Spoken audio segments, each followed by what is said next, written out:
เนาะถือว่าถ้าเอาจุดหนึ่งอยู่นี้ใส่มาร์กเกอร์นี่มาแต้มเนาะจุดที่สองค่อยเอาอยู่นี้เนาะเป็นจุดอ้างอิงเนี่ยบ่ฮะบ่เห็นหยังบ่เห็นนี่บ่เห็นหยังอธิบายคักๆเบิ่งบ่เห็นนี่นะคำถามบ่เข้าใจบ่เห็นหยังฮะแผนที่ตอนนี้บ่มีเพราะว่าสุเจ้าบ่ได้ต่อออนไลน์เนาะคันท่านสุเจ้าต้องแอดตัวนั้นค่อยเฮ็ดกันเจเป็กคันเข้ามาเนาะอันนี้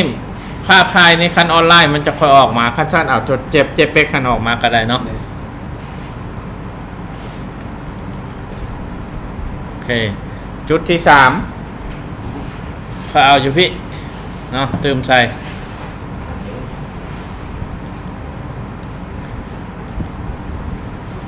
ใส่3แล้วเนาะจุดที่4เขาเอาอยู่ทางโค้งพี่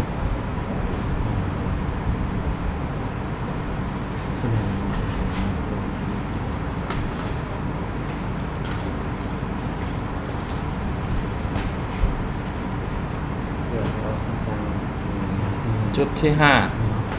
ส่วนตัวที่ไปจะชื่อมากแบบเดียวกัน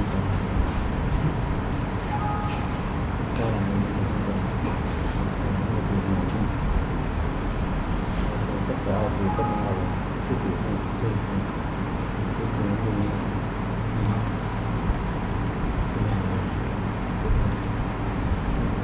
จุดที่6เขาเอาทางแบ่งนี้นะเขาก็ได้ซื้อมาแล้ว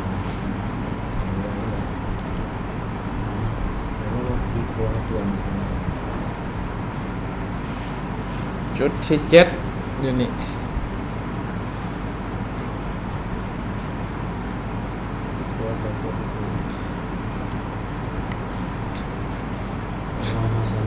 จุดที่8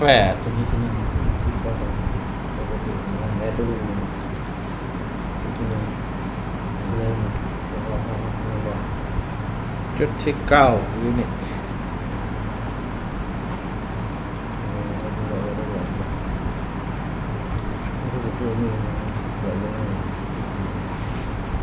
9จุดถือว่าแล้วเรียบร้อยเนาะค่อยแต้มนี้เบิ่งเด้อค่อยแต้มแล้วนี่ค่อยสิเอาจุดที่ค่อยแต้มนี่มันเป็นรูปแต้มซื่อๆเขาเอิ้นเป็นกราฟิกเนาะแต่ค่อยสิเปลี่ยนตัวนี้เป็นเชฟไฟล์เนาะค่อยเลือกเอาหมดแล้วค่อยเปลี่ยนตัวนี้ convert graphic เป็นฟีเจอร์เนาะถือว่าค่อยจะเอาเป็นจุดนี้เป็น GCP ใหม่เนาะ GCP วันที่13/07/12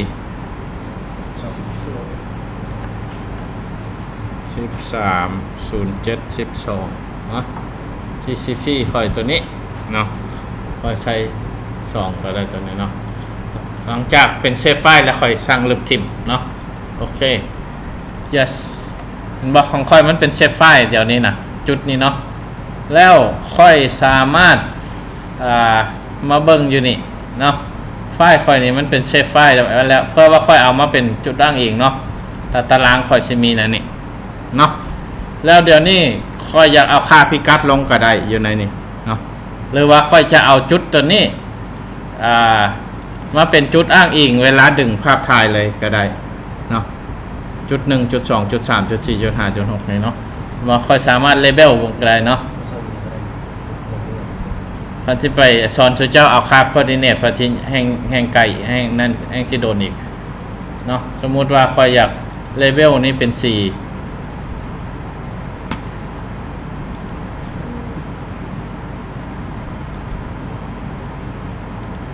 ใหญ่ๆเลยเนาะ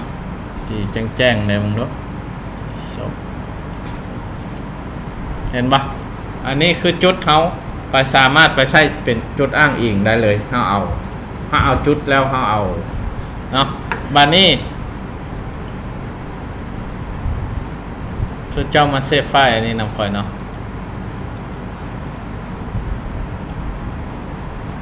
แล้วคอยสิปิดไฟล์เป็นไฟล์นิวเลยเนาะคอยสิเอาเป็นอย่างคอยสิเอาไฟล์เมื่อกี้นี่นะมาเล็กติไฟล์รูปตัวนี้เนาะลองเด้อ รูปของเฮาสุเจ้ามีแล้วเนาะอยู่ในนี่แอดเข้ามาแคตตาล็อกซะเนาะงั้นใช้แคตตาล็อกแล้วรูปเฮาอยู่ JPEG นี้เนาะ Big Map เสียขอนี่บ่รูปนี้เนาะอยู่ JPEG รูปนี้เฮาดึงเข้ามาเห็นบ่ภาพเฮาเห็นบ่ภาพรูปนี้เนาะเห็นบ่ค่อยอัดใส่ JPEG ให้แล้ววันนี้ค่อยสิเอาจุดที่เฮาสร้างเมื่อกี้นี้มาลงทะเบียนเนาะค่อยจะแอดเข้ามาจุดเฮาสร้างเมื่อกี้นี้ค่อยเฮ็ดอยู่ working เนาะที่12นี่แม่นบ่จุดนี้แท็บเห็นบ่ค่อยสิซุ่มไปหาจุดนี้เห็นบ่จุดเฮาลงทะเบียนเมื่อกี้นี่เห็นบ่เนาะลืมเลเวลมัน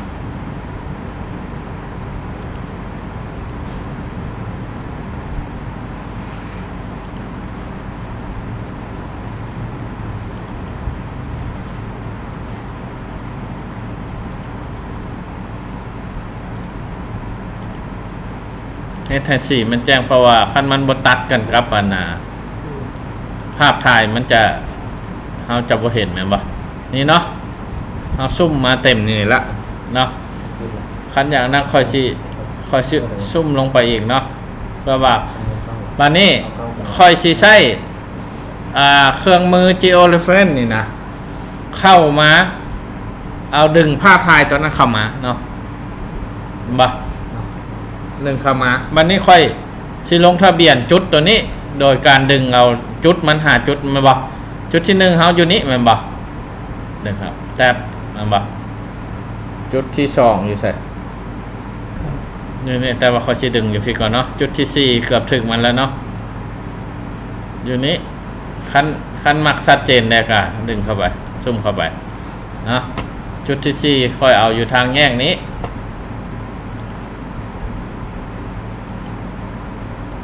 บ่แล้วเราก็ใช้เครื่องมือนี้กลับไปใส่จุดตรงเก่าแม่นบ่แล้วค่อยสิเอาจุดที่9นี้เนาะ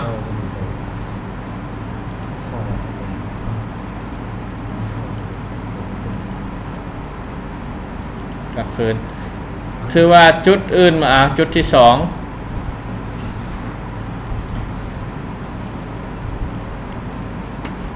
มันอยู่ทางแยกนี่เนาะ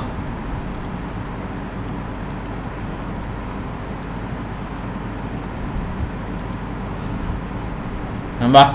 ถือว่าจุดอื่นมันจะถึกกันหมดแล้วนะ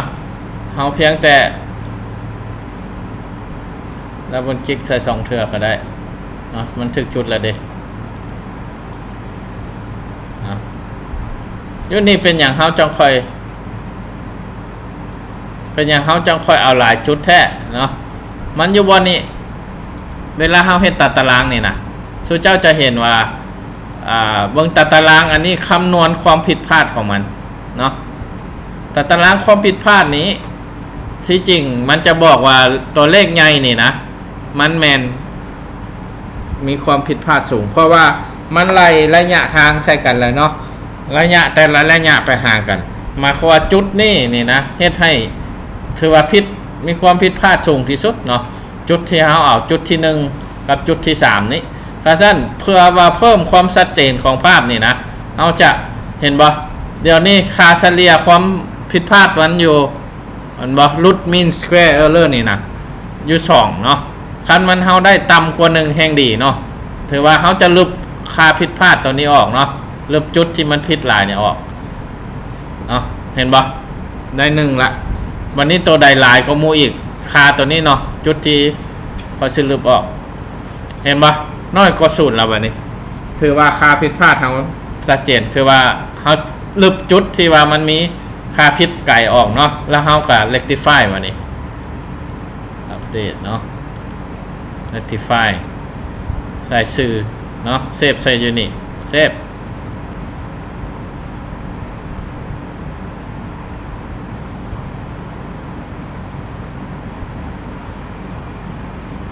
ถือว่าบาทนี้ภาพเฮานี้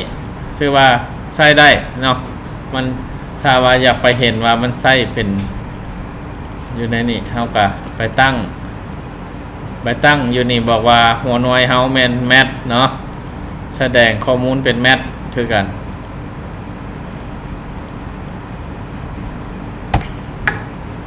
เนาะถือว่าเฮาสามารถใส่ภาพนี่คำนวณเนื้อที่เรียบร้อยได้เนาะชอบหาค่าพิกัดของแต่ละจุดเป็นอย่างไรเดี๋ยวนี้เห็นบ่เรียบร้อยคือการกับเฮาลงทะเบียนโตโก้เมื่อวานนี้แต่ว่าตัวนี้ฮันเฮาใช้ตัวข้อมูลออนไลน์เห็นมาซอยในการเอาค่าเนาะ